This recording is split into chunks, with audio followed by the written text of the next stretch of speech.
Thank you so much for coming back, those of you still with us. There's an awful lot of people to introduce. My name is Jeremy. I work here at the old fire station on the arts company side. I'm just going to race through some of these people, because some of them you've watched all evening, some of them you've never met. So Renata here is the writer of the show, along with a lot of other people, but she led the writing process. Mark's been working backstage as our assistant stage manager. Susie made the costumes and designed them along with others. Lizzie is the director of the show. Martin you saw on stage just now, and Les you saw. Kate here is the director of Crisis Skylight that we share the building with.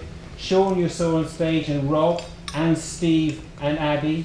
Josh designed the lighting, is also our technical manager here, and is running the whole technical side of the show. Tanner you've met already. There's Matt, who's the composer for the show and was up there on keyboards, and next to him is Mikey, who was playing the flute and various other wonderful things on the balcony. So that's actually not everybody. If you didn't spot it, there's did I miss somebody out? Jude, sorry, Jude's the stage manager. You may not know this unless you rescue program, but this process has been going on for over a year. There's 56 people who are homeless who have been involved in the creation of this piece, 29 different professional artists of one kind or another. It's been a big process.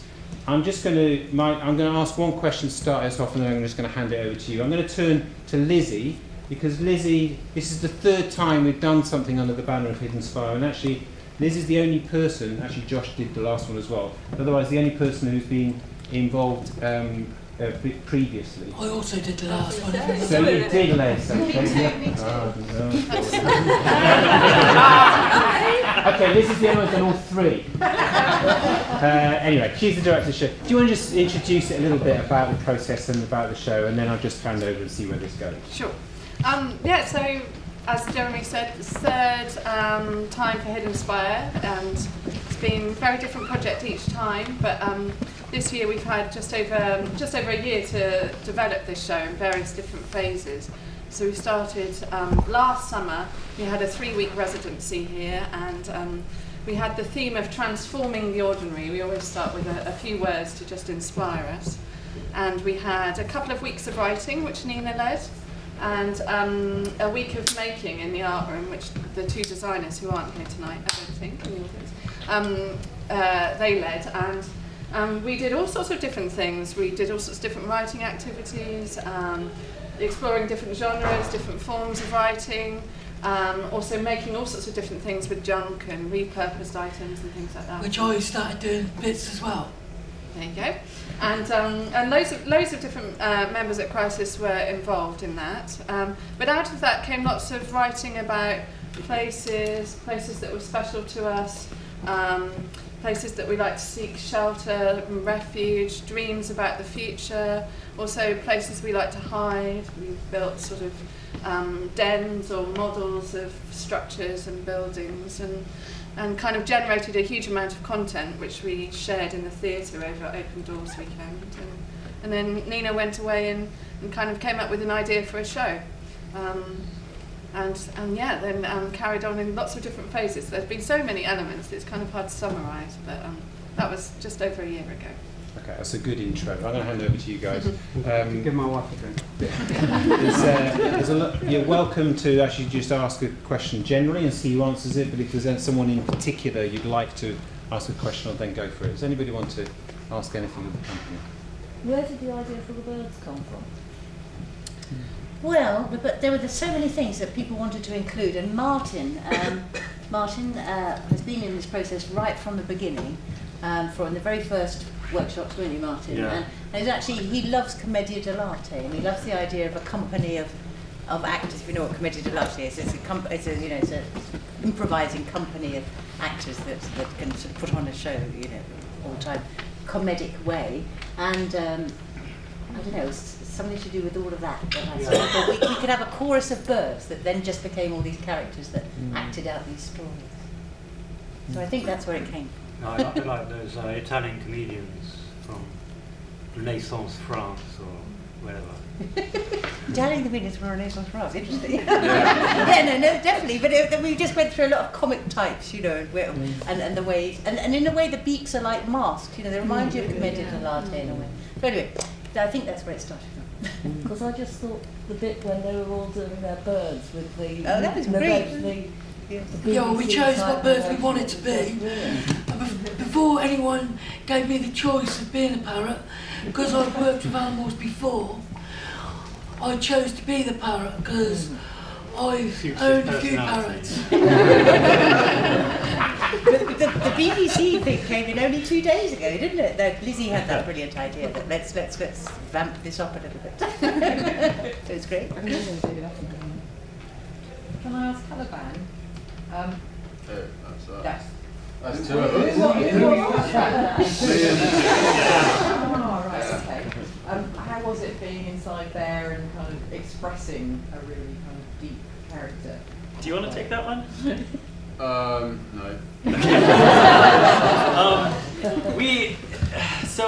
We explored around a lot in it, a lot of sort of physical, of kind of contact improvisation, trying a bunch of different shapes. And I don't know if you felt this, but I felt the first couple of times we did it, it just wasn't working. Because you can't see yourself. It's like trying to like picture the shadow people you see in, like, on talent shows, and they can do shapes, but just trying to think what the other person's seeing, but it's hard when you're in there. Yeah, so we kept on saying things like we would do something, and then we wouldn't hear anything, and we'd be like, so, did you like that, or did you not? And they'd be like, oh, well, and all that doesn't help. Did you ever get a chance to see what it looked like out here? A little bit. Emma went to It was very good. Yeah. You know, when we started to add this stuff on, and the lights came, it started to cast different shadows that we really just didn't see at first. So I think that's when the magic really started to come together, and it really was only in the past couple of days that we realized what we're doing actually looks pretty cool, and we didn't know that at first. How did the idea for that come about? Because I found it like terrifying. I thought it was really creepy. It was quite kind of Doctor Who. Yeah, I think it was the noise and the. Well, when we were doing it in the arts room, we were trying to make it as creepy as possible, so that then it was more like reality sort of stuff. A big thing about this play is that until I guess 2.5 weeks ago, we had no idea who was going to be in it. Yeah, that's great. Abby and Tana. Yeah. So, because I worked through some of the process with the set designers, and so we didn't know who it was going to be, we didn't know how many people we were going to have. So from quite early on, both Ariel and Caliban, we didn't really want to make very person-centric, so that we had the opportunity to put as many or as few people into it as possible. And it was also to do with, because, you know, Ariel is so light and so beautiful, and it's such a contrast having that massive thing on stage looking like it's been dredged up out of the ocean, and it's just this sort of amorphous blob, and it was this really massive physical contrast that we wanted between those two characters. Yeah. First of all, I just want to say I really, really enjoyed it. Congratulations. And,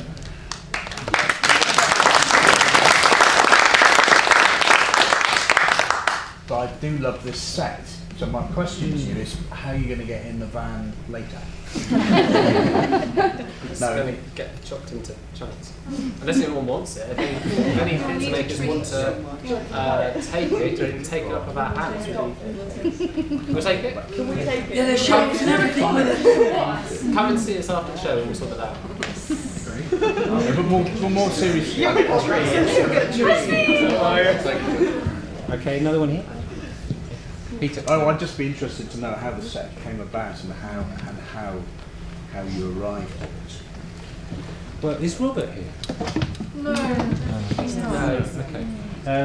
Because the two visual artists, and actually, I don't know how many it is now, but of the 56, I mean, something like over 30 people have been involved in playing with ideas and then designing and then making, and some of that is reflected in the exhibition that's in the gallery. If you've not seen it, you should just wander now on your way out.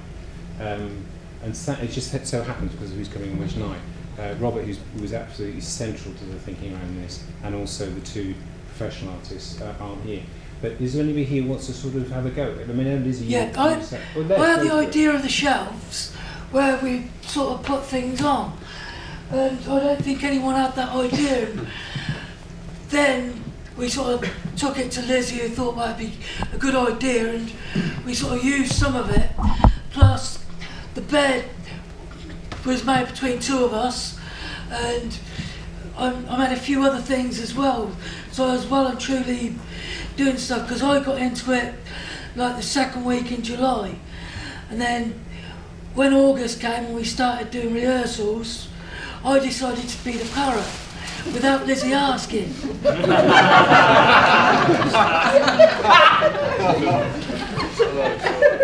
I think the original brief, I mean, please fill in with this, I think the original brief was to create a sort of natural multi-purpose space that could be everything. And in the play, The Tempest, which, you know, I mean, if you want to know what happens next, then, you know, go ahead and read it.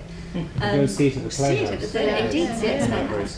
Then the tree in which Ariel is imprisoned is a big sort of feature of the play. So I think it just sort of arose. We were thinking a lot about how all the characters in some way or another feel trapped or are locked inside some kind of space, and so the tree became this really central kind of feature of all of our talking about this. And yeah, as Susie said, Ariel is trapped in a tree, so that seemed like an obvious kind of object to have on the stage, but also it became a refuge for Miranda, and also a space where Prospero could enter another world. And so the idea is that this is his kind of library. The tree represents all the different things that he can find out about the world. And a home. And a home for the birds, exactly. So this tree is everything for everyone on the island, apart from our giant lobster pot over there. Yeah. I think the tree, like many things, represented so many different layers. And what I loved about the whole script and set and performances was it had so many layers to it. So there was a kind of there was the real story, and then there was the stories that people were telling within the story, and then there was the metaphor that was coming through the stories. And I just think you captured so many layers in what you did, and you know the masks also create another layer as well. It was just so rich and deep and multifaceted. I mean, just congratulations on producing it and sustaining that, and it was great, absolutely fantastic. I thought it was so good I didn't want it to stop. Oh, that's nice. Well, we made it as a comedy scene anyway, so you took it as that. We're all glad that you enjoyed it. Okay, yeah. I've got two over there. Did you want to go? How did the whole aerial, like, with the moving lights, like, how did it, like, sort of, how did you make it? Like, how did you come with the idea of it? Because it was brilliant. It was really hard to actually hire a sprite in physical form at all. No, sorry, I don't know how they came up with the idea. Like lots of elements to this play, because as Susie said, we only had our cast 2.5 weeks ago. There were lots of things that we had on the table that we thought could work, but we didn't know until we got into the space last week to try. So Ariel has been one of those things that has changed quite a few times. But under the general umbrella of light. Yes, exactly. We knew we wanted light to represent Ariel, but we didn't really know how we'd do it for a while. I think I can't remember whether it was one of you who suggested LED gloves in the first place, which as a lighting designer kind of filled me with trepidation because they're just not very bright. Like raver gloves type of thing. And if you need to have a scene where you have the spirit in dialogue with someone else, you can't light the scene too brightly because then the gloves don't have any kind of effect. So I ordered the brightest LEDs I could find out of the catalogue and made them into these rough circuits that Susie sewed into gloves. And kind of bit by bit over the last week we've been refining the effect to try and eliminate Hannah from the equation, so he was invisible. And I think last night it was really not working very well, but this morning we tweaked it and it finally came together. I mean, the decision also was to light it with kind of this brown red lighting, which even though Steve illuminates Prospero, because it's the direct opposite colour of the LEDs, it gives the impression of darkness and of contrast, even when you're actually putting light onto the scene. Somebody right at the back. Yes, this is really to the cast and perhaps people who are not used to being on stage or haven't been on stage before. So I wonder whether you enjoyed the process and are you now booked, or will you do something else again, or will you never do it again? Well, I've done acting before, but the thing was, coming back after so many years was very tense and frustrating, and I'd lost my voice this afternoon, and I had to sort of get Tanner to help me, and I had Miranda helping out a bit before we started today, and when they helped me I was quite grateful for it, because then the tension sort of went, and the sort of breathing and that Tanner took me through just helped, and it helped tremendously. So I just want to thank Tanner in front of everybody now for what he did. Because without Tanner and Miranda, the show wouldn't have had a parrot to...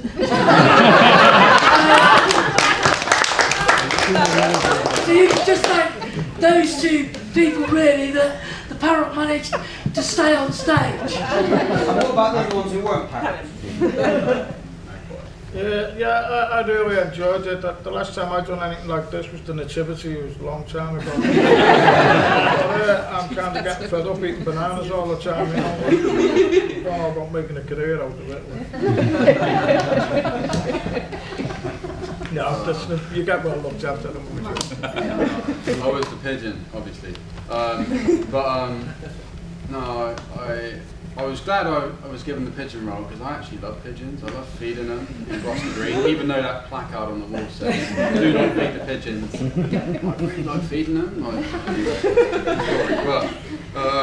So I was glad I was the pigeon, and yeah. You enjoyed being on stage? Yeah, I enjoy being really camp on stage. I don't know why. I really like that. And I love trying to keep a serious face with the man. And how I'm so in love with the princess, but the man, whatever. So I really enjoyed keeping a straight face, but my heart was beating so fast. Yeah, I hope I can still come back tomorrow. Oh yeah, I'll come back tomorrow. Yeah, no. No choice, we've got to do it again tomorrow. Yeah, thank you for reminding me. I do like, I liked the stage. Yeah. Yeah, I just wanted to get through it in one piece to the end. That's it. The best part I enjoyed about it was the group of us getting to know one another and having a bit of joking and fun during the break times. Yeah, there's a camaraderie. Got a young lady there that wants to ask a question? I have like a costume-based question. I really like all the costumes; they're really, really good. But there's one thing that's been really annoying me, like the whole way through, and I know it's been annoying Steph too.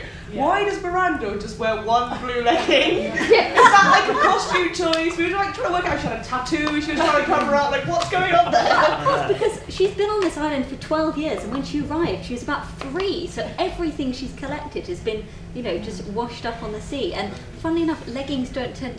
Leg warmers don't wash up beautifully in pairs. So yes, that was a very well considered and thoughtful artistic choice.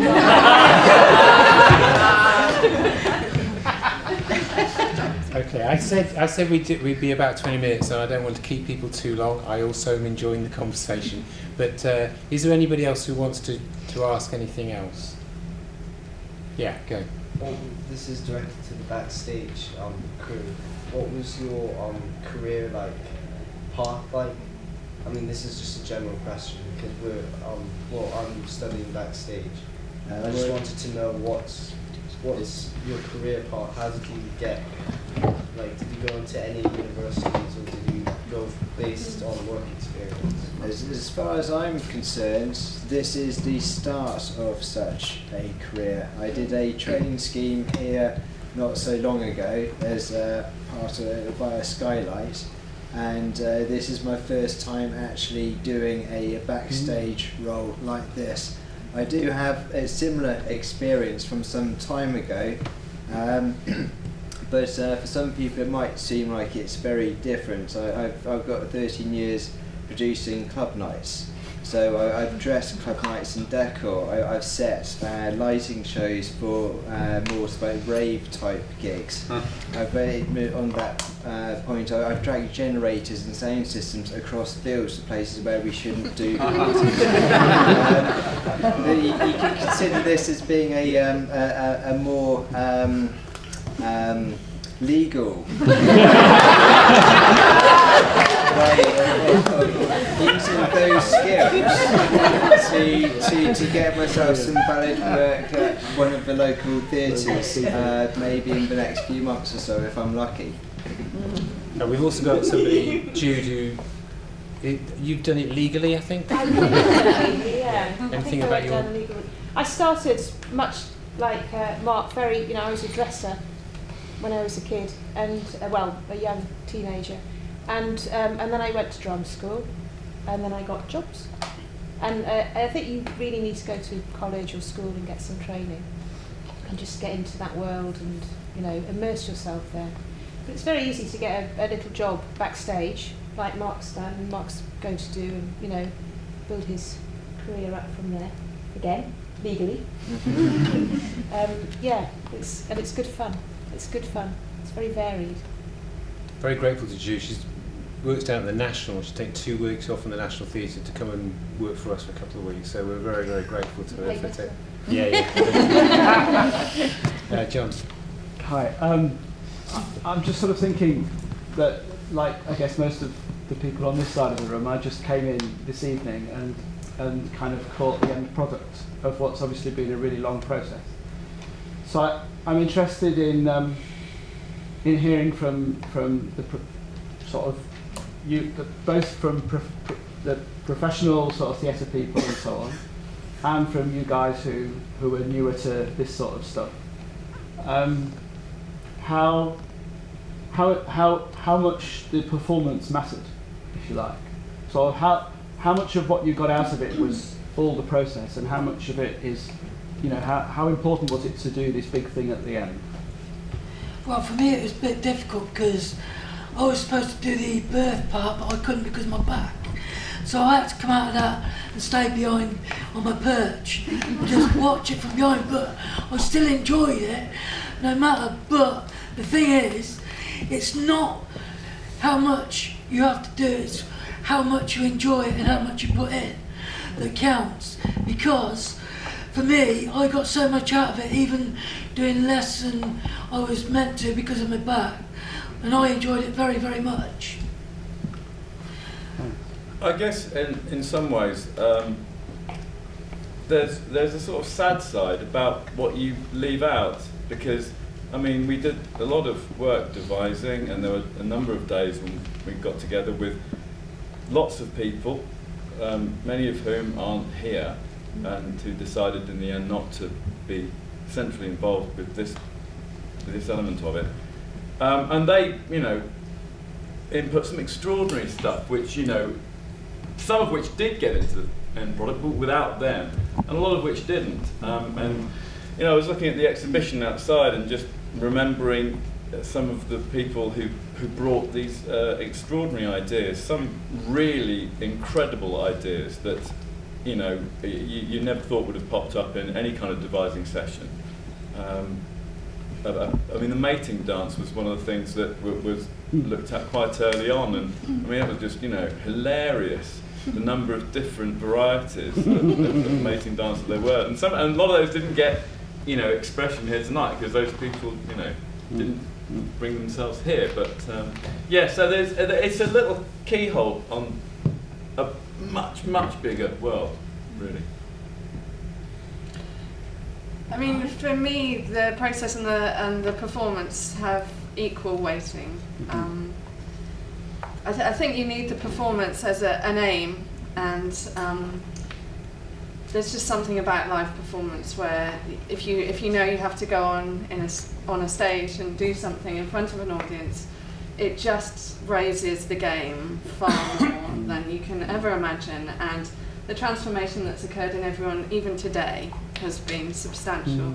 And I think you need a live performance to do that. But personally, and I'm sure it's the same for everyone here, who's been involved in all different parts of the whole process, it's the memory of all those different things that give meaning to me when watching the play tonight from the audience, just thinking about all the different people that have been involved along the way, and as Jeremy said, over 50 people, and I can remember different moments that people devise themselves, and some people are in the show tonight and they devise things themselves. You know, Martin wrote some of the song lyrics and some of the words in the script, and hearing him say them is really beautiful. But then also seeing other people play birds that were originally devised by other people who couldn't be here for one reason or another, and all those layers make this project a very special thing, I think. So. Can I say something as well? Yeah. I don't know if it's to do with your question, but no, the music people, like, when you leave the play and like you sort of like, you know, not forget about it, but you're not doing it anymore, like you finished it. Really, you haven't really finished it, because like you'll be at home and you'll start like singing the songs, and it's because of those guys there. So well done.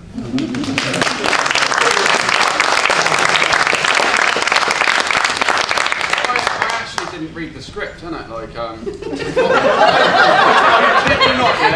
kid you not, like, I thought, yeah, I want to be an actor, yeah, I can do it, just look in the mirror, just pretend the audience isn't there. Like, I thought, yeah, that's cool. And I kid you not, like, I didn't even read the script, I thought, yeah, I'll just do it. Do you know what I mean? Like, I come in and they just said, Sean, do you want to be in this play? It's next week. I was like, oh, okay. And even when I was still coming to the rehearsals, I didn't read the script. I just pretended. I swear. I didn't read the script, and I thought, oh, I'm not going to be able to do this, because I didn't know what every actor did. Like, you know, you have to read the script, otherwise what are you going to do? How are you going to know what you're doing? And it was scary, and even getting to this point now, like, I think... Did you read the script? I have now, yeah. Like every night that you sent me away, I was like, I still don't understand. Oh, it's because you didn't read the script. Oh, okay. I don't know what the ending's like. I was just going through it. Like, oh, okay. You could tell it was easy for me because I had the parrot. That's true. I do that. Just going back to that thing about process and product. For me, it's quite a significant thing about this building, because of course what you can spend a lot of time, quite rightly, being preoccupied on process, and that is, you know, it has to feel good and be productive for the people involved in it and be meaningful for them. But then when you add this pressure to say, actually, can we also make something where the end product really matters and has to be really good? That brings a huge level of stress, but also a massive opportunity. And I think the thing that, by combining the two charities that sit in this building, we're able to kind of really attend to process well, but also because of this and because of the kind of other people that work here and so on, we can attend to product as well and give everybody that amazing opportunity to think, actually, it's not just about, you know, me finding out stuff about myself, it's also about me operating in the world out there and being part of that world out there, and that's a fantastic opportunity we've got because of the way we're set up. I'm going to take one more question and then we're going to finish. Obviously, like in the devising process, you would have like changed a lot of things going along. Would you say that the end product lived up to the original vision, or was it similar or completely different? I don't know if there was an original vision because it really did evolve over time. So, but there was a point when I had to go away and sort of bring together all these different threads and stuff and make something. But it's so become so much better since it's gone into production mode. And that music coming in, I must repeat again, I think it's absolutely woven the whole piece together, the lighting, you know, all these different elements have just made such a difference, as well as the performance of those. I think it's hard to visualise something like the end product, because usually you'd have to put faces to it, and those faces didn't actually come on until 2 weeks ago. Which is just strange. Like, yeah. So there was no prep. Sorry, go on. No, that's fine. No, I was saying, for someone that has a production process of like 10 days, I think, that you've been working on this in space. 9. Not you? 9. Very long days. Yeah. Even when we leave, I'm still not myself, I'm still the pigeon. I'm sure everyone does it. Like. Okay, well, it's time to fly home. I can see people need to go. But can we just give these guys a huge round?